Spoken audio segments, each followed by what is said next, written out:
ఎందుకంటే అందరూ కోపంగా ఉన్నారు. మీ చేవెళ్లలోనే పెద్ద పెద్ద నాయకులు వచ్చారు కాంగ్రెస్ వాళ్ళు. మల్లికార్జున్ ఖార్గే గారని జాతీయ కాంగ్రెస్ పార్టీ అధ్యక్షుడు, పెద్ద మనిషి, 86-87 ఏళ్ళకు ఉంటాడు ఆ పెద్ద మనిషి. ఆ పెద్ద మనిషి కూడా చేవెళ్ళకు వచ్చిండు. వచ్చి ఏం చెప్పారు, చేవెళ్లలో దళితులు ఎక్కువ ఉన్నారు, ఇక్కడ దళిత సామాజిక వర్గం ఎక్కువ ఉన్నది, గిరిజనులు కూడా పక్కకు పరిగిలో ఉన్నారు, వికారాబాద్లు ఉన్నారు, అటు కొడంగల్లో కూడా చాలా మంది ఉన్నారు. మేము దళితులకు గిరిజనులకు మేము మాట ఇస్తున్నాం. కేసీఆర్ దళిత బంధు అంట పెట్టి 10 లక్షలు ఇస్తున్నాడు, మేము 12 లక్షల రూపాయలు ఇస్తాం, అది కూడా 100 దినాలనే చాలు చేస్తాం, మీకు ఒక్కొక్క దళిత కుటుంబాన్ని పట్టుకుంటాం, మీ అందరిని పట్టుకొని మీకు గుర్తించి మీకు 12 లక్షల రూపాయలు మీ ఖాతాలు ఇస్తామని చెప్పి 3 ఏళ్ళ అధికారంలోకి వచ్చి 2 ఏళ్ళ ఎవరికన్నా 12 పైసలు ఇచ్చిండా ఒక దళిత కుటుంబానికి? 12 లక్షలు దేవుడెరుగు, 12 పైసలు ఇవ్వలేదు.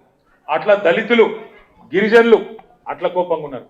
మా ఆడబిడ్డలు కోపంగా ఉన్నారు, నెలకు 2,500 లేదు, నా వచ్చిన కళ్యాణ లక్ష్మి వస్తలేదు. ముసలోళ్ళు కోపంగా ఉన్నారు, పెన్షన్లు పడతలేవు. 2,000 4,000 చేస్తా అన్నాడు, ఇంట్లో ఇద్దరికి ఇస్తా అన్నాడు. కేసీఆర్ ముసలవ్వకో ముసలయ్యకో ఇస్తుండు, నేను ఇద్దరికి ఇస్తా అన్నాడు. కానీ ఏం చేసిండు, గదే 2,000, ఆ 2,000 కూడా 2 నెలలు కొట్టిండు. ఒక గంత దుర్మార్గంగా ఈరోజు ఈ ప్రభుత్వం పనిచేస్తూ ఉన్నది. ఒకటి మాత్రం వాస్తవం, అప్పుడప్పుడు అక్క బాధపడుతుంటది, అరే కేసీఆర్ గారిని ఇట్లా చూస్తే మంచిగా అనిపిస్తలేదు, కేసీఆర్ గారు అక్కడ ఉండుడేంది, ఈ మోసగాడు ఇక్కడ ఉండుడేంది అని మా అక్క అప్పుడప్పుడు అంటుంటది. కానీ కొన్ని విషయాలు తెలిసి రావాలి, తెలిసి వచ్చిందే మంచిది. ఇవాళ వాస్తవం ఏంటి అంటే రాష్ట్ర ప్రజలకు అర్థమైంది. ఎందుకంటే కేసీఆర్ గారు ఉన్నప్పుడు ఆయన మనకు తెలియకుండానే ఇల్లు చక్కబెట్టినట్టు, ఇల్లు కుటుంబ పెద్ద, ఇంటి పెద్ద మనిషి ఇల్లు ఎట్లా సగబెడతాడో మనకు తెలియకుండా, మనకు నొప్పి తెలియకుండా అట్లా కేసీఆర్ చేసిండు.